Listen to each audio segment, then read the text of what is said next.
तो 2024 की स्टार्टिंग के अंदर मेरा वेट अराउंड कुछ था 110 किलो।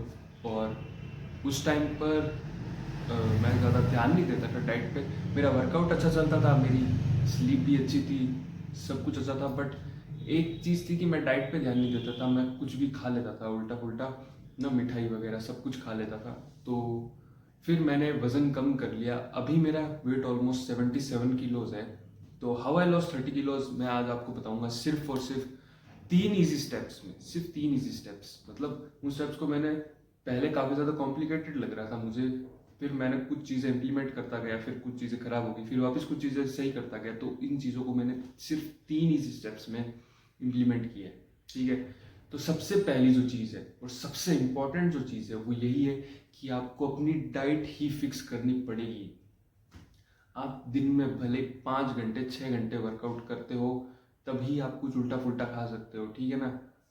अगर आप एक नॉर्मल बंदे हो, कोई जॉब जाने वाला बंदा है या फिर कोई कॉलेज जाने वाला बंदा है, जिसको कि अब एग्ज़ाम्स की भी तैयारी करनी होती है, सब कुछ देखना होता है, तब आप आई थिंक एक्सरसाइज करने में 1 घंटा भी अगर मुश्किल से दे पाते हो ना, तो भी बहुत बड़ी बात होती है।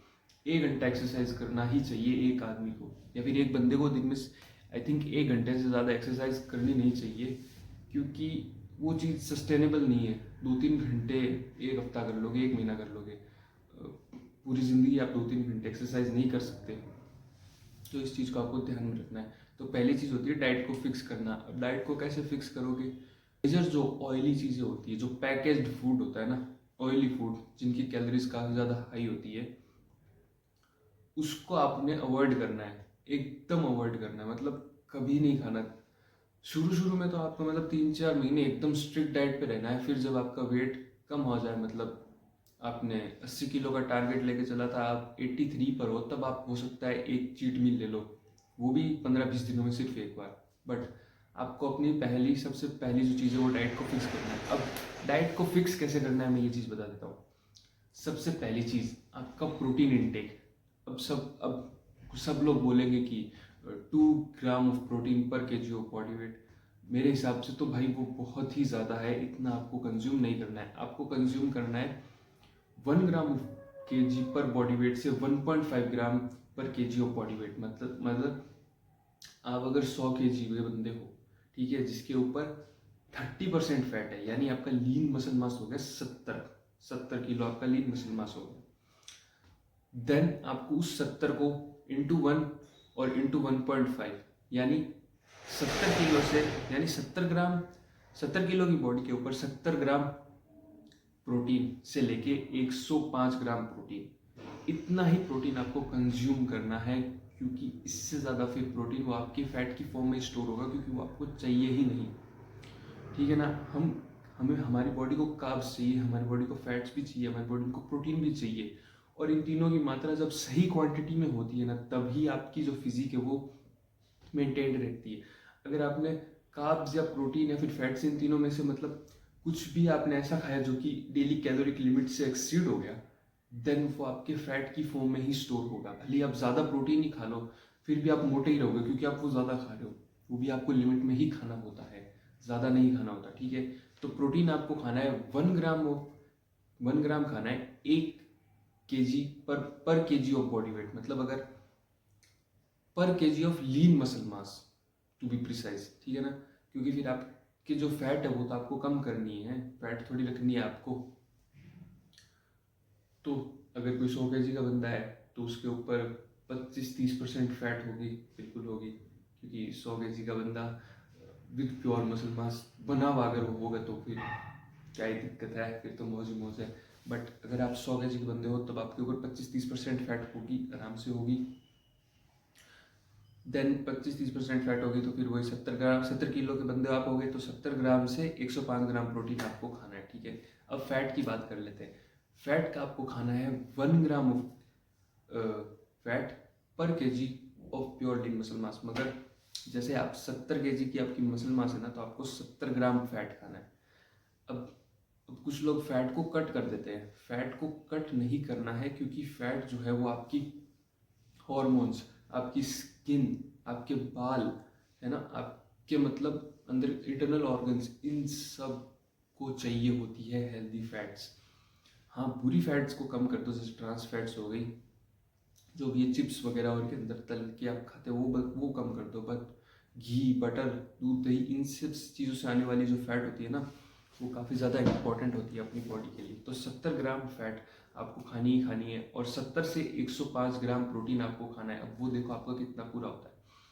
अब आपकी बच गई जो कैलोरीज, जैसे आपने 2200 कैलोरी का टारगेट बनाया, तो 70 ग्राम फैट हो गई, 70 ग्राम इंटू 9, पर फैट में 9 ग्राम कैलोरीज होती है, तो 630 ग्राम कैलोरीज, 630 कैलोरीज आ गई यहाँ से। और प्रोटीन के अंदर से आ गई, अगर आप 100 ग्राम खा रहे हो, प्रोटीन के अंदर से आ गई 400, 1030 कैलोरीज। अब आप 1000 कैलोरीज के कार्ब्स खा सकते हो। 1000 कैलोरीज के कार्ब्स यानी 250 ग्राम कार्ब्स आप आराम से एक दिन में खा सकते हो। ये डाइट काफ़ी ज़्यादा, मतलब आप इस डाइट को हमेशा फॉलो कर सकते हो।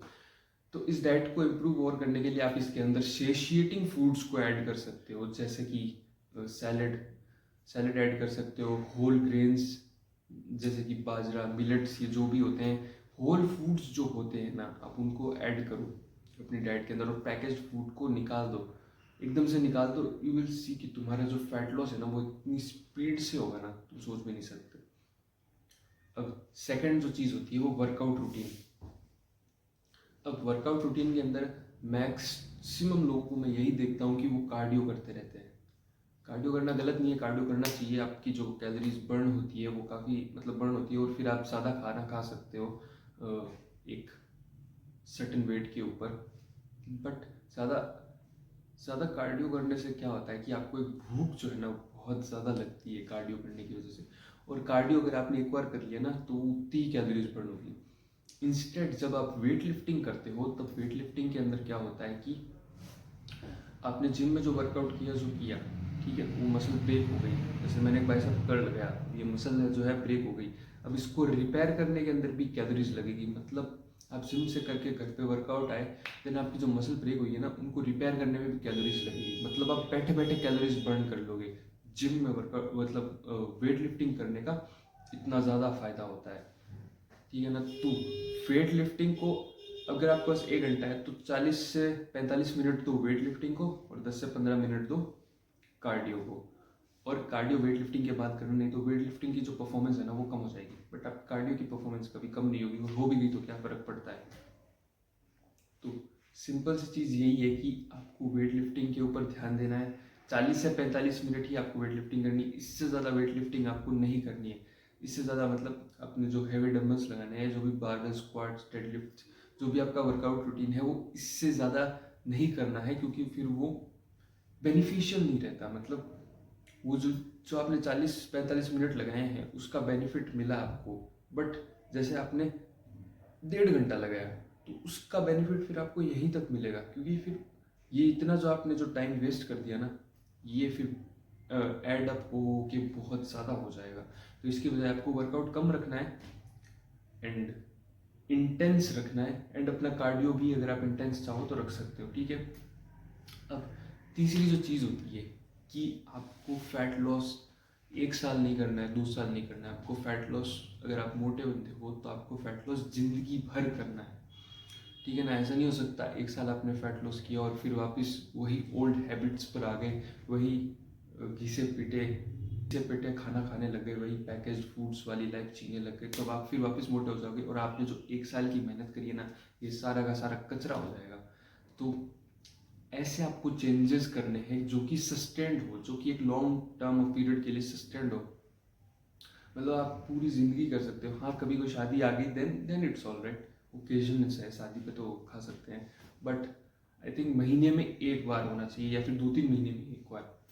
हर महीने शादियाँ होती रहती है, ऐसे तो आप चले जाओगे कहीं पे भी खाना खाने, बट आई थिंक महीने या फिर 1-2 महीने में एक बार ही आपको चीट मील लेना चाहिए। इससे ज़्यादा आपको नहीं लेना चाहिए, क्योंकि आप चीट खुद पे कर रहे हो, किसी और पे नहीं कर रहे, आप नुकसान खुद का ही कर रहे हो। तो सस्टेन्ड जो चीज़ें होती है ना, उनको आपको करने के लिए इन तीनों चीज़ों को काफ़ी ज़्यादा इजी बनाना पड़ेगा। आपको अपनी डाइट को भी काफ़ी इजी करना पड़ेगा, अपने वर्कआउट को भी काफ़ी इजी करना पड़ेगा, आपने अपने cardio session, weight lifting session को भी काफ़ी ज़्यादा इजी करना पड़ेगा, क्योंकि आपने बहुत ज़्यादा स्ट्रिक्ट डाइट कर ली और फिर आप उसको सस्टेन नहीं कर पा रहे हो, देन उसका कोई बेनिफिट नहीं होगा। क्योंकि और जितना भी आपने प्रीवियस में जो टाइम लगाया वो सारा वेस्ट हो जाएगा। तो बेस्ट तरीका यही है कि आप सस्टेंड चेंजेस करो, धीरे धीरे इम्प्लीमेंट करो उन चेंजेस को। इन्हीं 3 चीज़ों के चलते मैंने भी अपना वज़न कम किया था, और आप यकीन नहीं करोगे मुझ पर अच्छा खासा, मतलब रेगुलर पर्सन से अगर कंपेयर करोगे मुझे अच्छी लाइटिंग के अंदर,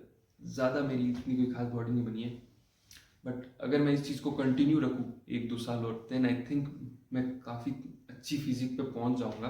बट तो मैंने जो चेंजेस किए थे ना वो ज़्यादा मैटर करता है, कि मैंने जो चेंजेस किए थे ना वो सस्टेंड चेंजेस थे। मतलब मैं आज भी उन चेंजेस को कंटिन्यू रख सकता हूँ, भले ही मेरे कोई एग्ज़ाम आ चुका हो, भले ही मैं जॉब पे जा रहा हूँ, भले ही मैं कहीं बाहर जा रहा हूँ, मैं स्टिल उन चेंजेस को कंटिन्यू रख सकता हूँ। क्योंकि चेंजेस मैंने लाए ही इतने, मतलब आसान आसान चेंजेस लाया था मैं, कि मतलब एकदम एकदम से, मतलब इतना ज़्यादा 2-3 घंटे वर्कआउट, स्ट्रिक्ट डाइट, ये नहीं खाना वो नहीं खाना, ऐसा कुछ नहीं था। सब कुछ खाता हूँ बट माइंडफुल ईटिंग करता हूँ, थोड़ी राइट क्वांटिटी में अगर मैं खाता हूँ ना कोई चीज़ को, देन वो मुझे काफ़ी बेनिफिशियल रहता है। और मैं ऐसे काफ़ी ग्रुप से एक अलग भी नहीं लगता कि यार ये क्या होता है, कुछ भी खाता तो है नहीं हमारे साथ। तो थोड़ा राइट क्वांटिटी में खा लो, भले ही उसको थोड़ा सा, बट उसको थोड़ा ना मतलब ध्यान में रख के खाओ। That's it.